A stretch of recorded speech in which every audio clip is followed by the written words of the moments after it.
All right, good evening, everybody, and welcome to the Real Life Monopoly podcast.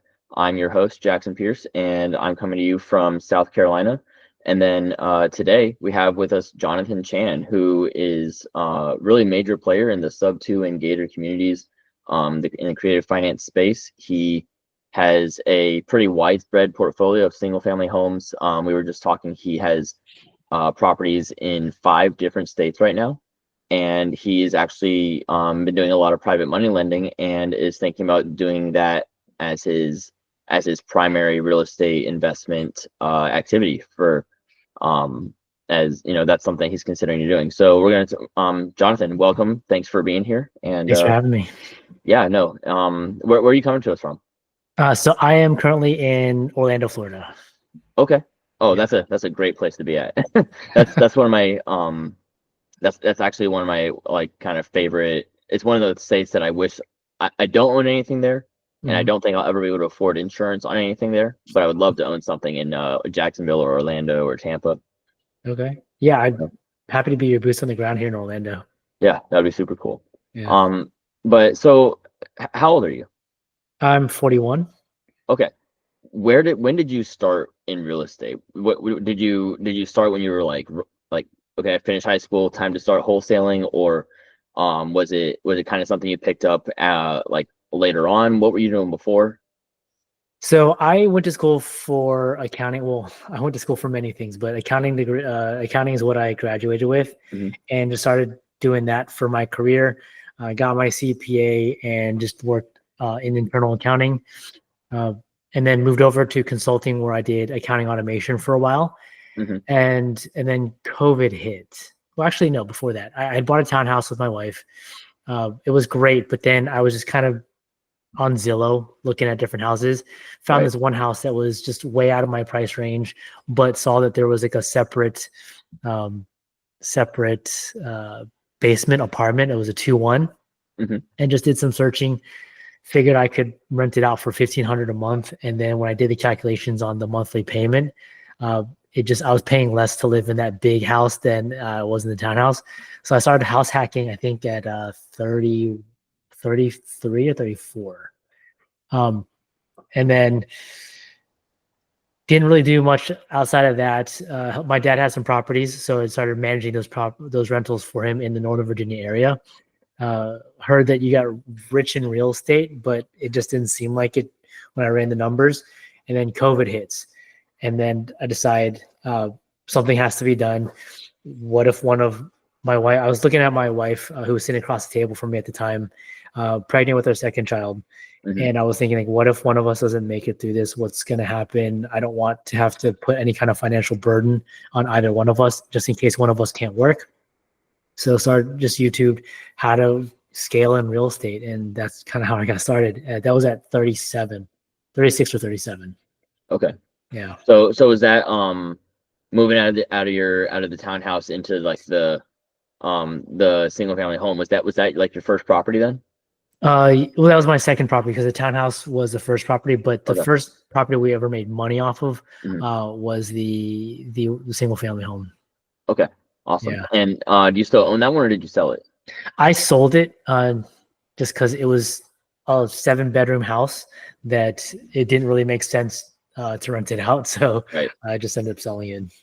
Okay, gotcha. And that was and you said that was you said you were from that was up in Virginia, right? Yeah, Was it Northern Richmond? Virginia, just Northern outside Virginia. of Okay. DC. Yeah, Okay, awesome. yeah. I used to um my parents used to live in Fairfax when I was in college, and so I did a couple years, or I did a couple classes at uh the community college in Annandale.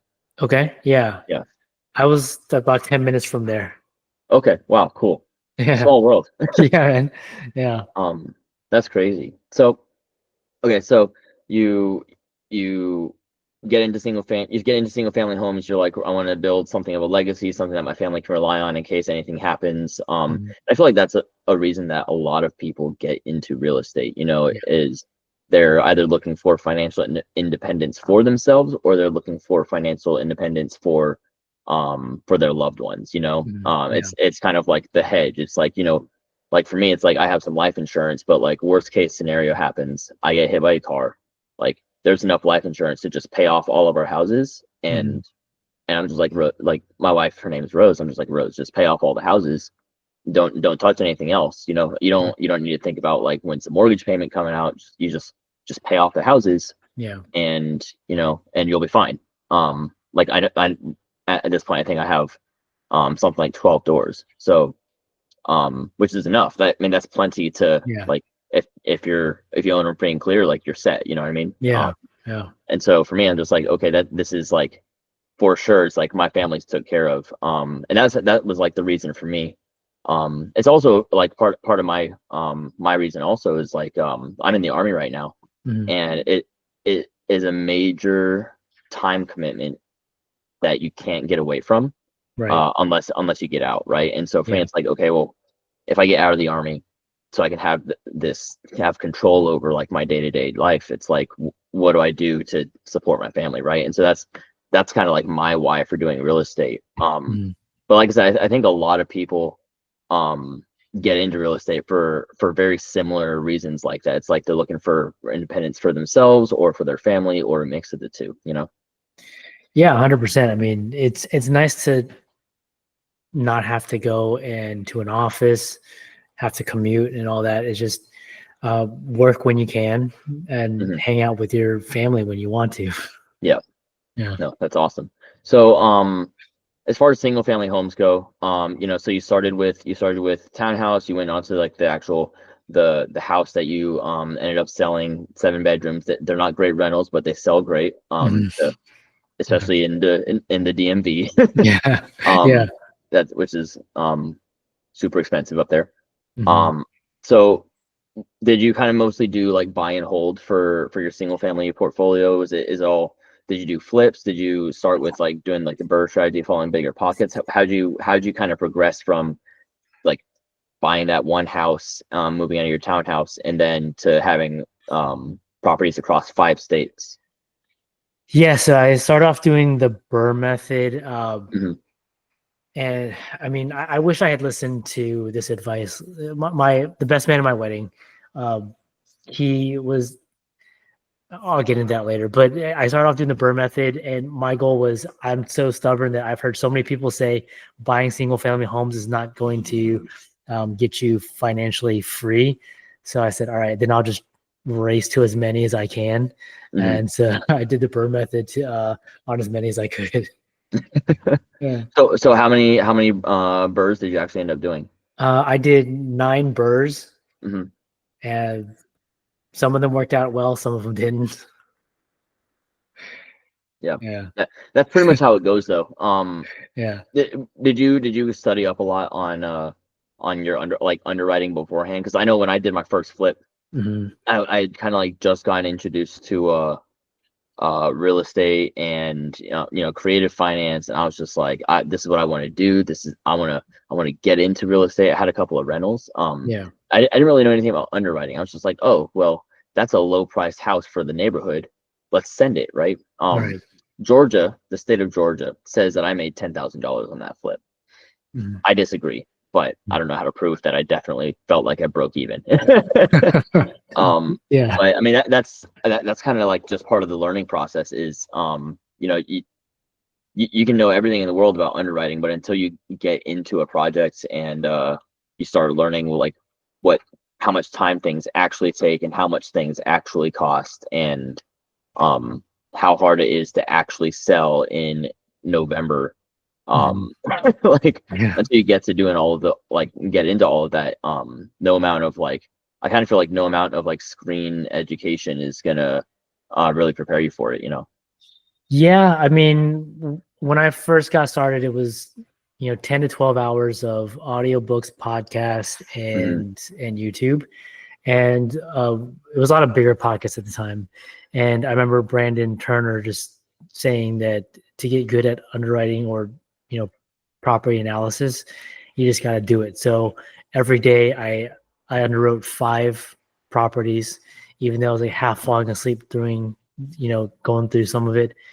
It's how I figured out. Okay, well, uh, figured out how to run numbers on properties just basically just by doing it 5 every single day, Yep. but for like a month, I think.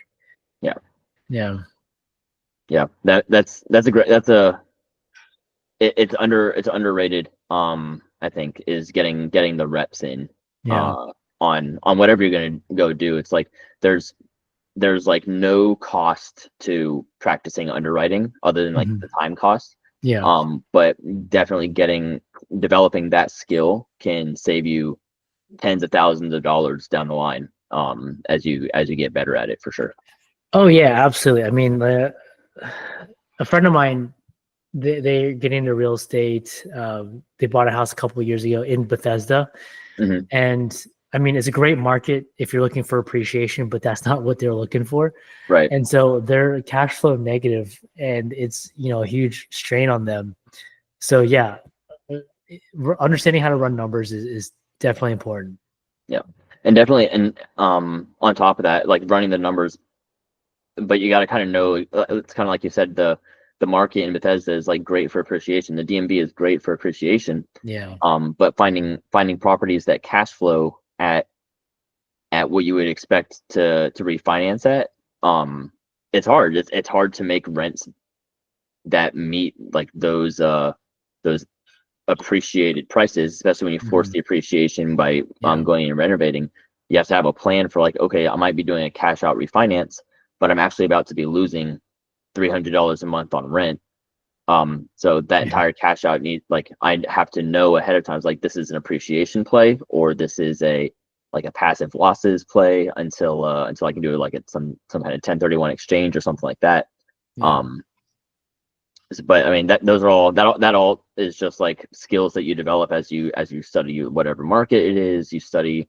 You interact with other investors in your market. I think that kind of goes to like it shows like like no market is the same as any other market. Like here in Mhm. Augusta, I'm in the Augusta, Georgia area, right? Mhm. Um, and Evans, Georgia is kind of like the more expensive part of like the Augusta metro area, I guess. Yeah. And you'll have houses there going from like 500 to like $800,000. And like none of those are going to cash flow as a rental. Like there's no chance, right? Right. Like nobody around here is paying $5,000 a month in rent. Right. Um, that you would need to like break even as a rental. But if you buy it as a flip or as a appreciation play, Mhm. if you can tank a couple $100 a month in losses, then that's great. Um, and Yeah. so it really just depends on like, hey, what is the actual strategy here? Am I planning to hold this? What happens if I have to hold it? What if I'm trying to sell it in November and people aren't buying houses between November and March because it's the middle of the school year? Right. So I have this 5-bedroom house and middle of the school year, no family is moving. So it's November, time to sell, can't sell. I could probably rent it out by the room maybe, or something like that. Actually, so that's a good segue. Have what's one of your favorite I don't know if favorite's the right word. Have you ever had an instance where you had to pivot your exit strategy because your first plan just kind of wasn't working out, but it sat on market too long, or it long-term rents weren't going to cover your mortgage payment and you had to, you were kind of just bleeding money. What do you have any good stories like that? No, I mean, luckily, everything that I've done has been just long-term rentals. I never went crazy and tried to do. Actually, no, that's not true. So one of the houses I did in Baltimore, it's like 5 blocks from Hopkins. It was originally just going to be a regular long-term rental, but decided to furnish it and turn it into a short-term rental. Hmm. Uh, it was less about it not cash flowing as a long-term rental and more just trying to see if I could uh, test a short-term rental strategy. Cause at that point I had already done 8 long-term rentals. And so was just trying something different. Hmm. So how did that work out? I mean, do you still have did you keep it as a short term? Do you still have it, or did you end up kind of just saying, hey, short term is really not what I'm looking for? Well, I still have it. It's still cash flowing pretty well. Nice. There's a lot of people that visit Hopkins Hospital, obviously, Hmm. and so they're staying for longer terms. Okay. So it gets filled for longer periods at a time. But at some point, probably very soon, all of them are going to go. Yeah. Yeah. Cool. Okay. That's awesome, man. I mean, I love the fact that you kind of started. I feel like there's like a normal kind of real estate path. It's like, you Mm, start with like your single family homes, you discover bigger pockets, you start doing BRRRR, and then you start testing out like what are the different like rental strategies. It's you got yeah. long term, short term, midterm, co-living. You start testing those out, and then we were talking a little bit earlier. You kind of decided that you want to move on from single family homes in general, Mhm. and do private money lending as your primary like investment activity, right? Yeah. So, I mean, I've been trying to figure out what to do with my single family homes because I did it incorrectly. Hmm. Well, not incorrectly, but I don't think I did it the most efficient way Hmm. where I have, houses in 5 different states. And while that sounds really cool, it's not administratively, it's not an enjoyable experience. You got different property management companies that you have to manage. Some are good, some are okay, some are not great, right? And then you have all this equity locked up, and right now my main focus is cash flow.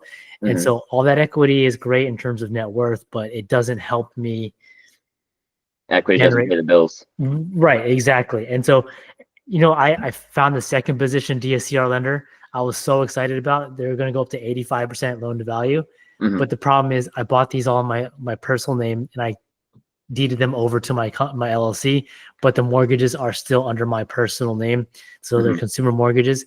So they won't do second position DSCR Really, loans. Yeah. I didn't know that. I went through all this work and they won't just, do it because the first is a like is a consumer mortgage, not a yeah. not a investor. Okay, wow.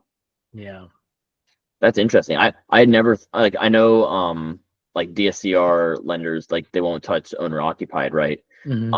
But I always kind of figured like, well, obviously if the property is rented and it's in an LLC or like in some kind of like trust structure where the LLC is a beneficiary, Yeah. something like that. I always kind of figured that would like obviously it's not a owner occupied property. But they really care. They this particular lender at least cared a lot more about like the type of mortgage that was on the in the first position. Just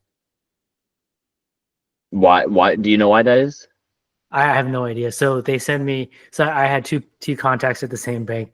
One just said they couldn't do it. The other Mhm. one sent me a 6 minute Loom video that I have not watched yet, 6 days ago, that I got to go back in and take a look at. But I mean, it actually is kind of like a blessing because the way that I moved, so there's a lot of lessons that are to be learned from this. I Mhm. bought all these houses in my personal name, and then I didn't do it properly where I moved them into, I just deeded them over into my corporate structure. So there's a paper trail. They obviously know that I'm tied to these properties, and Mhm. now this my Wyoming holding company is essentially useless. Mhm. So it's actually good that I want to get rid of all my single family homes, because then I can just start fresh and just not have to deal with trying to move everything over and do everything the right way. Just pretty much a big reset. Right. Yeah. Okay. So as a private, you've been doing private money lending deals, right? You and that's like I mean what you kind of just described as far as like why you would want to liquidate and why and the challenges of we're not going to go too far into it, but the challenges of managing managers, managing Mhm. property managers. Yeah. It's it's something people don't really talk about that much, but I mean, you might as well be managing the tenants at a certain point, depending on like where you're at, Yeah. and what how much your property manager doesn't do. Yeah. um, Yeah. Exactly. which I'm sure you've had experiences like that where you're like, hey, I'm literally over here like why am I managing this property for myself if I'm paying you to do it for me? Um, Yeah. I had the septic tank that a large tree grew the roots into the septic tank. So I had to replace the septic tank. Fine. But then I was like, okay, well, why is this happening? It's this tree.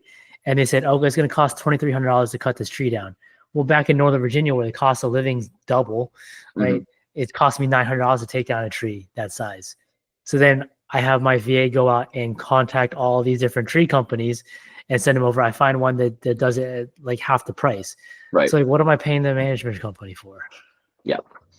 Yeah. I have a property here in Augusta that um they told me in like March, it's like, hey, there's like a repair that's needed at this property. And I'm like, okay, great.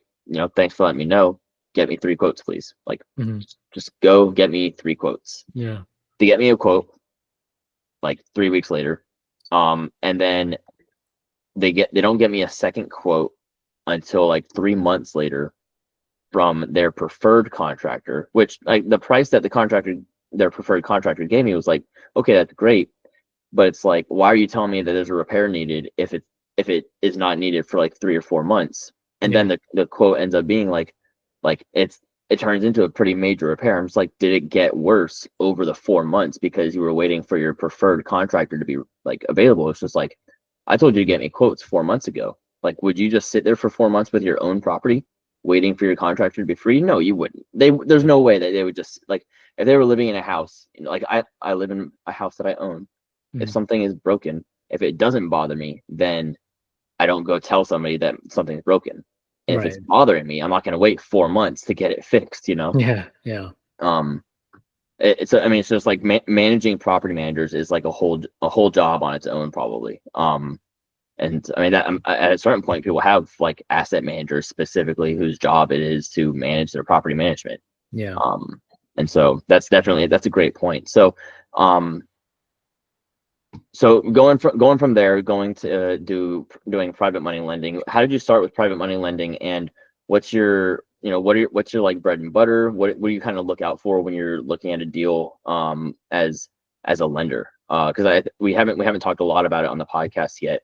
But one of the things that I do a lot of is connecting lenders with borrowers and helping with underwriting and deal structuring and stuff like that. So as a lender yourself, and going into this new, or not new, but more intense of like, this is what I'm going to be doing as like my full-time investment activity. Yeah. What are you looking for as a lender? What kind of deals do you like to see? What does that look like? Yeah. So the way that I got started in lending was about a year and a half ago. My mom wanted to retire. So just did an audit of all her financials and her situation, and asked her, okay, well, how much do you want to make, or how much do you want to be able to spend every single month and be okay with? So she gave me the number, and I said, all right, take all this money that you have in all these different retirement accounts, put it in a self-directed retirement account, and then let's go put it into private money lending, because I didn't want to have to deal with the same headaches as a landlord for her that, for me. So I did that, and honestly, I didn't really know much about what to look for, except I knew that the money had to go through title. I knew the paperwork, that the documents that I needed to secure myself as a lender. And then I also knew that you need to make sure that there's way more equity in the deal, in the collateral, than you're lending out. Otherwise, it's just not safe at all. So that's what I did. I started off doing that, and luckily, everything worked out okay. I do have one foreclosure that I'm working on, but it's actually better for my mom if that we go through the foreclosure. Financially, it's better for my mom. So I just started doing that, and then I heard a lot of horror stories about lending. So I really actually took a break. I shut off lending probably 9 months ago. And then really studied on, how to do it properly. A lot of Mel Palmer stuff, because she's just like the due diligence, the expert, right? And then listening to other connectors talk about how they do their process, who does what, right? How they verify the deals and all that. And then starting in August of this year, decided to start lending again. And then, so I started lending with my own money, but realized that, if I'm tapped out pretty quickly, my borrowers are going to start going somewhere else. So I started bringing in friends and family on these opportunities, and just said, be my lending partner. We'll split the return. And it got pretty messy in terms of just like the deal flow incoming. So I really cut it down to only people that are doing volume, people that have a system in place that can handle scale, and are doing fix and flips or fix and holds or the burr method. I actually like the burr method a lot more, just because if you finish a project in November, you're not throwing it up on the market. You're just waiting for the lender to do the cash out. So Yeah. to me, it's a little bit more predictable than doing a fix and flip. But fix and flips, you have access to more opportunities. Also riskier too. Gotcha. Okay. Yeah. And so how does that conversation go when you're talking to your friends and family about like, hey, be my lending partner. I want to, this is like what I'm doing, and this is how I'm like, because I've started having those conversations with my family as well, and some of my friends, and I've had some amount of interest. I had a guy that I didn't really know him well when we were in college, but when he graduated college, he went straight into like doing like venture capital and like founded a company. And he said all his money is tied up in like the Virgin Islands now because of the trust structure. And I'm like, I don't know anything about that. Sounds crazy, but he he wants to do some like private money lending with me. And that's just like organic. Like he came to me because he saw what I was like posting on social media. But how do you have those conversations with family members and friends? Did they come to you first, or did you say, hey, this is what I've been doing. I was wondering if you might be interested. How did that go?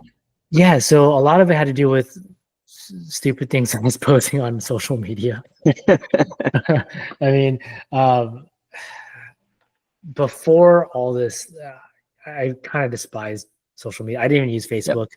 Instagram was just something to post like stupid things, like things that had no relevance to anything important. But I just started posting pictures of my projects that I was doing long distance, and then I don't even know if I was putting captions or whatever, but it was a lot of that. This was back in 2021, and then this past year, I went to a wedding. And a friend of mine, childhood friend of mine, turns to me and says, I see what you're doing in real estate. I don't really want to go through all that education and the work, but I have money. Like, I want to get involved. How do I do it? And I said, well, I asked him, what kind of return do you want? He said, 10% is great. So I said, no problem. So I just brought him in on a deal with me. And, well, I mean, I didn't really bring him in on a deal. What I did was just me knowing his personality and trying to work around what he wants to do and what he doesn't want to do. I made it as little work for him as possible. I had 3 properties to secure him against. And so I just had the paperwork all done in one shot, secured him against 3 properties, took his money, and then reinvested it. So now he's getting a monthly return that he's happy with. And I've just reinvested his money. But so is he lending to you and then you're lending the money out? Okay, so he's secured against your properties. Yeah, so I'm 100% at risk here, right? Which is great, right? But then, I mean, the more I thought about it, and the more that I was seeing all these shorter term opportunities, I said, well, these are my friends. I don't really want to give them 10%. I want to give them more. So then I just said, no, this is what I'm doing. This is what I've found. Are you interested? And then from there, it just kind of spread to talking to other friends. Say, I know you're interested in real estate, or I know you had some money laying around.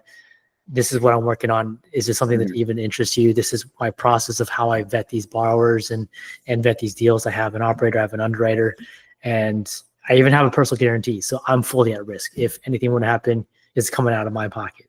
Right. And just that's how they had the conversation. No, that's awesome.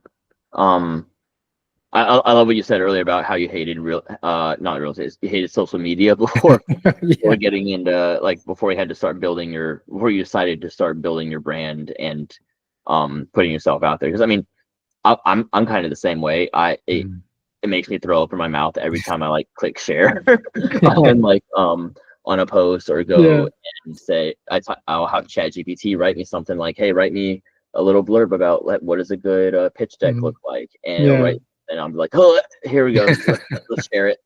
But it's real though, because if you don't tell people, it's kind of like the saying, if you build it, they'll come, right? If you don't tell people that you're building something cool, and that you're doing cool stuff, nobody's gonna know about it. Nobody's gonna hop on the boat with you, Yeah. And I think definitely, you and I have one of the we share a mentor in Pace Morby. And he's been going really hard in all of his communities this past year or two, on building your personal brand and building your social media presence so that people know, like, hey, you're doing cool stuff. Yeah. Go tell people about it so that they want to do it with you. Mhm. So I think that's definitely something that it's if you're not already doing a lot of social media, you definitely have to get over it. Yeah. If you're like, you just have to become comfortable with being a little bit uncomfortable about that. But it's been great for me, and it sounds like it's been great for you as well, because it really just opens the door for the conversation is all it does, you know. Yeah. Yeah, So exactly. Like people don't realize that these types of returns are possible. And mhm, so just sharing that information, sharing this opportunity. I want my friends to grow. I want them to build wealth, and I don't want them to do any work. And so yep. this is kind of just how it happens. Mhm. No, that's awesome. Um, Okay, so as far as deals go, what kind of deals do you like to see when people bring them to you? I know you said you only want to work with borrowers that are doing volume, which makes sense. As a Mhm. myself as like a connector, I've also kind of settled on, like, okay, this makes the most sense. It's like if somebody's doing a lot of deals, then they have systems in place for risk mitigation Yeah. on, like, kind of across their portfolio, right? Mhm. Or across their multiple projects. They have a lot going. They have a bunch of projects going on. They have cross collateral. Um they have like trusted end buyers or trusted agents or trusted lenders for their refinance. Yeah. Their exit is almost like, nothing is guaranteed, but their exit is a lot more sure than, hey, this is my first fix and flip. Can you help me Mhm. get into it? Like, I went to YouTube University. Can you help me do a flip with no money down? It's like, well, no, I can't. Yeah. And here's why. But so as far as like deals go, I know you talked about having like adequate collateral. Talked about having, the returns are better than 10%, right? But Mhm. what do you like to see as a private money lender? Are you doing only first position? Are you doing gap seconds? Are you what if I was going to bring you a deal, right? Yeah. I'm a fix and flipper. Mhm. I am actually. I have like three going on right now. But if I brought you a deal, what would you like those numbers to look like, right? Yeah. So, really, on a fix and flip, I mean, I prefer to be in first position. We're willing to do second. It's just a lot more strict, and Hmm. really, a lot of what we do is dependent on the borrower, Hmm. because a bad borrower can turn the most amazing deal like Yeah. bad, right? So, main thing is the borrower, uh, and we prefer first position. But on a fix and flip, we're looking for at least 12% profit of ARV. Hmm. Uh, we're looking at a calculator, making sure the numbers look reasonable. We're looking at, like, if they're saying it's a 6 month timeline and it's a luxury flip for like $4 million, probably not going to do it, right? I really don't like doing luxury anything, Hmm. just because your market is a lot smaller. So I really look for the everyday type of home, things you can just rinse and repeat really easily. Uh, um, then yeah, I mean, track record for the borrowers is the main thing, Hmm. and the collateral, and the paperwork too, the security documents. Am I getting all the right security documents? Is there a personal guarantee? Is there a promissory note? Are we getting a lien on the property? Assets to back up the personal guarantee. Yeah, exactly, that too. And then we're looking at track record most heavily, and we're doing background and credit checks as well. Hmm. Um, and then I like to do some Facebook stalking and just like start messaging people that have gone on, that have any kind of communication with them. Hmm. Um, because references are great, but you're only going to get the best references. So I want to see what other people have to say too. Right. Yeah. No, that definitely makes sense. Especially the having the paperwork lined up correctly, making sure that it was written correctly. Hmm. Whether it's like, hey, I'm gonna have my own attorney write the paperwork, or I'm gonna have the closing attorney who's like a neutral party in a deal. Although a lot of times they actually are representing the lender more than anything else. The closing attorneys are, right. Yeah. Depending on what state you're in. Some states don't use attorneys, right? But Mhm. the paperwork is probably this like the second most important part, or I mean, it might be the most important part, because I mean, at the end of the day, it's like, even if the collateral is insufficient, at least you can take it if you have the right paperwork set up. You know what I Yeah. mean? Hmm. somebody gave me, they reached out to me on Facebook a few months ago. They had loaned against the property here in Augusta that they had to foreclose on. The borrowers had like bought the property with their money, funded like 100% of purchase price or whatever, and they were supposed to fund, I guess, self-fund the rehab. But then they never did any work to it. And I was like, oh wow, like, well, how much do you have in it? Like, let me go see what I can do. I'll walk through the property for you and everything like that. That was my second time this year being covered in fleas. It was disgusting. But you could tell like nobody had been in that property for like over a year. Like they'd bought it, I guess, in February, and just like instantly didn't make any payments, didn't do any work, and she just had to like she ended up foreclosing on the property. And she had like 80 something thousand dollars in it, and I would have had to buy it at like 40 to flip it. Jeez. Like it had an ARV, a solid ARV of like 150, I guess. But it probably needed like $40,000 worth of work just because of the shape that it was in. Right. And I'm gonna call her L. I'm like, L, you like, there's no way you break even on this. Like I hate that for you. I hate it, right? Yeah. But there's no way you break even on this, as like if you try to sell it, or I mean, you could try to, it'll rent well, you know. It's in like a lower income neighborhood, but like it's still a nice neighborhood, like solid comps at like 125 to 150. It was like 3 beds, and so you could probably get like 1,100 a month on like Section 8 or something. So I mean, she could rent it if she could get it renovated up to that point. Yeah. But it, like, at least she was able to take the property, you know. It gives her like some amount of recourse. It's like, okay, I have the property there. I can get some of my money back, or I can pivot and turn this lemon into lemonade. But that's only because the paperwork was set up correctly, right? Because at the end of the day, it's like you can have the best borrower in the world, or the best, have the best intentions, and things can just go wrong. But if the paperwork is set up, it's like, as long as the paper was set up correctly, there's like some amount of like protection there. Whereas you can have the best borrower in the world, have great intentions.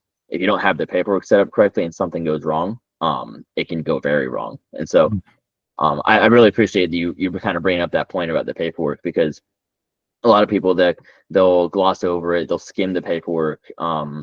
They won't have like a second set of eyes on it, or they'll just let the closing attorney or title company like produce a document, and not like go over it. There was a deal I was doing the other day with I had a PML come onto one of my deals, and I had to go back and forth with the closing attorney like 5 times on the note, because they like didn't understand that it was a flat fee, not like an annualized rate. Yeah. Like, no, it's 10% flat, but it's paid as like monthly payments, except there's like a balloon at the end. Yeah. And they were like, we have no idea how to write that. I'm just like, it's 1% monthly and 4% at the end. Like, yeah. It's not that hard to write out. But Yeah. I mean, they would have cost my lend. I mean, yeah, it would have been better for me, I guess, technically, if I was a piece of shit. If I just like let them write the note as they were going to write it, because they were writing it at like, they were writing it as 10% annualized. I'm just like, like, yeah, I mean, I'll pay 10% annualized forever. If anybody is watching this and wants to make 10% annualized, let me know. Like, shoot me a text at 240-267-9796. Like, please. But like, that's not what the deal was. The deal was 10% flat with like 1% monthly payments as a way to like, keep me honest, as you would, if you will. And just I mean, I was looking over the paperwork, looking out for my lender, but not all borrowers are going to do that. And it's definitely important as a lender to have somebody on your side. You said you have a TC and you have an operator and everything. Like having teammates to help you like go through the deal, and make sure that you're taken care of as a lender, and as and even as a borrower too. You don't want like everybody just wants to be safe at the end of the day. Everybody kind of just wants to make their money, and everybody wants to make money again and again and again with the same people, and build those relationships. But you just need a good team to take care of you through it. Oh yeah, absolutely. Having a team is just it. It makes life a lot easier because there's a lot of things that I'm not good at, Hmm. and so finding teammates that are good at those things makes life a lot easier. Hmm. Yeah. Cool. So we talked about your plan to liquidate your single family homes. We talked about what you're looking for as a lender Hmm. and how you're going to start doing that as your thing. Um, how do people get in touch with you if they want to bring you a deal, or they're like, hey, I'm thinking about doing lending, but I don't really know anything about it yet. I don't want to just like go out there willy nilly. You're already out here kind of like guiding other people through lending, or at least doing the lending for them. Yeah. What are some ways that people could get in touch to either JV with you, or bring you a deal to get either funded or underwritten or something like that? Yeah. So you can reach out to me on Facebook. I think the on Facebook my username is Jon Chan, I'll JONCH. drop the link in the Okay. in the Yeah, video. Jon Chan REI. Facebook, Instagram. Those are probably the two best ways to get in touch. And think ways that I can help. Like I can help you make sure that you're securing yourself properly. I can talk you through the process of how to vet your borrower. Um, it can help you if you have money in old retirement accounts. I can help you move that over to self-directed retirement account, uh, and I can tell you why you shouldn't buy property right off the bat. Oh man, that actually, I wish we had talked to.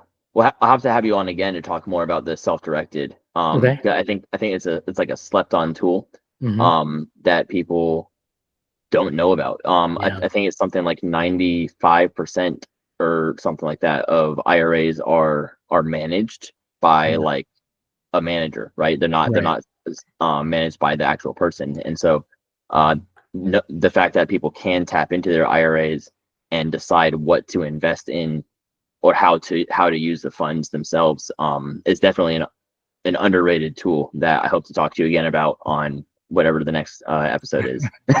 Yeah, man. Like people just don't realize how much you're getting, how much you're paying to have a manager pretty much throw a dart at a dartboard and pick securities for you to buy versus being able to pick it yourself and pay Yep. a lot less in fees.